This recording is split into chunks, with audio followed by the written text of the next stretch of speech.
சிந்திங்க 9 சேனல் சொந்தங்கள் எல்லாருக்கும் அன்பான வணக்கங்கள்.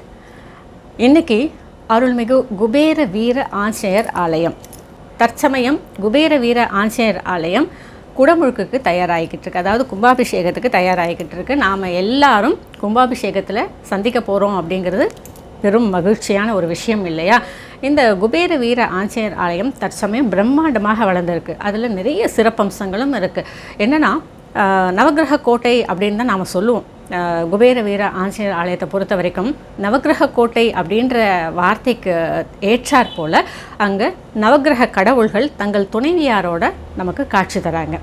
அதுவும் தனித்தனி சன்னதிகளாக காட்சி தராங்க. நமக்கு சனி பகவானை மட்டும் சுற்றணுன்னா சனி பகவானை மட்டும் சுற்றலாம், சூரியனாரை மட்டும் சுற்றணுன்னா சூரியனாரை மட்டும் சுற்றலாம். இப்படி யாருக்கு என்ன நவகிரக கடவுளை வணங்கினோமோ அவங்கள மட்டும் நாம் வணங்க முடியும். அந்த அளவுக்கு திரு ராஜசிவம் அங்கே நவகிரக கடவுள்களை அங்கே அமைச்சிருக்காரு. அதற்கு மேலே அந்த சீலிங்கில் வந்து நட்சத்திரங்கள் 27 நட்சத்திரங்கள் இருக்கு இல்லையா? அந்த 27 நட்சத்திரங்களினுடைய திருவுருவங்கள், இந்த ராசிகளினுடைய திருவுருவங்கள் இதெல்லாம் பதிச்சிருக்காங்க. அது இல்லாமல் மூலவரான ஆஞ்சநேயரை சுற்றி ராமாயணம் சுவர் ஓவியங்களாக சிற்பங்களாக செதுக்கியிருக்காங்க. அதை பார்க்கும்போதே நமக்கு ராமாயணம் நமக்கு கண்ணு முன்னே வந்து நிற்கும். அந்தளவுக்கு சிற்பங்களாக செதுக்கியிருக்காங்க. அதற்கு அழகான வண்ணங்கள், இயற்கையான முறையில் வண்ணங்கள் தீட்டியிருக்காங்க. ரசாயன கலவை இல்லாமல் இயற்கையான வண்ணங்கள் அதில் தீட்டியிருக்காங்க.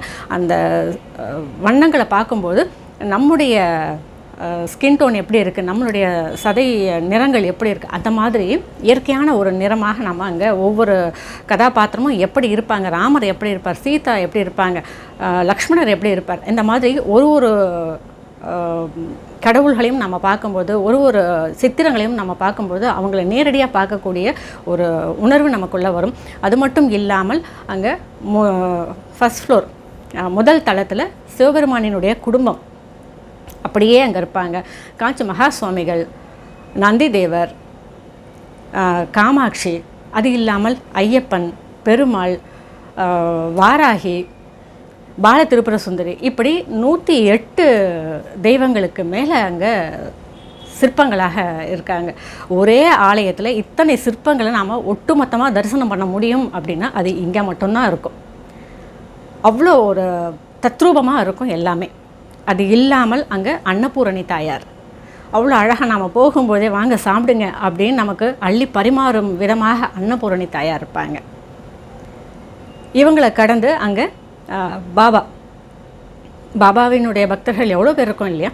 பாபா இருப்பாங்க. பாபா கிட்டே போயிட்டு நம்ம கொஞ்சம் நேரம் அமைதியாக உட்காந்து தியானம் பண்ணிட்டு வரலாம். அந்தளவுக்கு அமைதியான ஒரு சுரங்கத்துக்குள்ளே இருக்கிற மாதிரியான ஒரு அமைப்பு, ரொம்ப ஒரு வித்தியாசமான ஒரு உணர்வு நமக்கு அங்கே நிச்சயமாக கிடைக்கும் பாபாவை தரிசனம் பண்ணுறதுக்கு போகும்பொழுது. இப்படி அங்கே நிறைய சிறப்பம்சங்கள் இருக்குது. இது மட்டும் இல்லாமல் திருக்குளத்தினுடைய பேரழகே அழகுதாங்க. அந்த திருக்குளம் நாங்கள் பார்க்கும்பொழுது ரொம்ப சின்னதாக இருந்தது. அது தூர்வாரப்பட்டு சீரமைக்கப்பட்ட பிறகு இப்போது அந்த திருக்குளம் அவ்வளோ ஒரு அழகாக இருக்குது.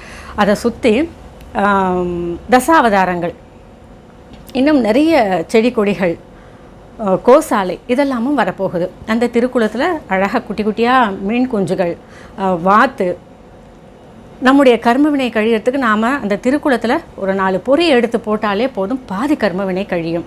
அதே மாதிரி நாம் அந்த திருக்குளத்தை சுத்தமாக பாதுகாக்கணும். அதில் தான் இருக்குது நம்முடைய பக்தி. உண்மையான பக்தி அப்படிங்கிறது நாம் போகிற இடங்களில் நம்முடைய தடயங்களை மற்றவர் திட்டுற அளவில் நம்ம விட்டுட்டு வரக்கூடாது.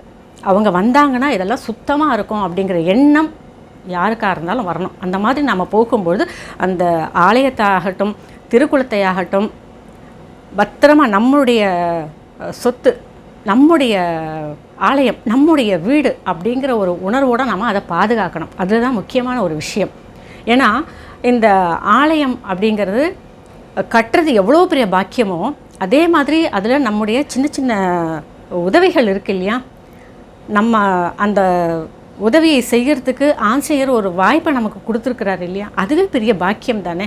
இப்படி நமக்கு ஒரு பெரிய பாக்கியத்தை ஆஞ்சநேயர் கொடுத்துருக்கிறாரு அப்படின்னும் போது அந்த இடத்தை நம்ம எப்படி பாதுகாக்கணும்னு ஒன்று இருக்குது இல்லையா? அதனால் இந்த ஆலயங்கள் குபேர வீர ஆஞ்சநேயர் ஆலயம் மட்டும் கிடையாது, நீங்கள் எந்த ஆலயத்துக்கு போனாலுமே அங்கே வந்து சுத்தமாக நாம் சில விஷயங்களை பண்ணணும். பிரசாதங்கள் சாப்பிட்டுட்டு துடைக்கிறது இதெல்லாம் இல்லாமல் நாம் சாப்பிட்டோமா, அதற்காக குழா இருக்காங்க, தண்ணி வருது, அதை நாம் கையலம்பிக்கிட்டு அதை அந்த தொன்னைகளை போடுறது, ஒரு டஸ்ட்பின் இருக்கும், அங்கே நாம் போட்டுட்டு நம்ம சுத்தமாக நம்மளுடைய சேவையை நம்ம செய்யணும். அதே மாதிரி திருக்குளத்தை சுற்றிலும் பக்தர்கள் அமர்வதற்கு சிமெண்ட் இருக்கைகள் வச்சுருக்காரு திரு ராஜேசிவம்.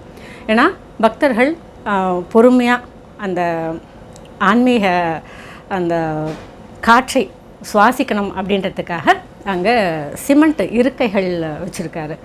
நடக்கிறதுக்கு கால்களுக்கு பாதங்களுக்கு இதமான கற்கள் பதிக்கப்பட்டிருக்கு. இன்னும் நிறைய அம்சங்கள். கூடிய சீக்கிரம் நாம் குபேர வீர ஆஞ்சநேயர் ஆலயத்தில் சந்திக்க தானே போகிறோம். கும்பாபிஷேகம் எப்போ, இது எல்லாமே கூடிய சீக்கிரம் பதிவாக தரேன். நன்றி, வணக்கம்.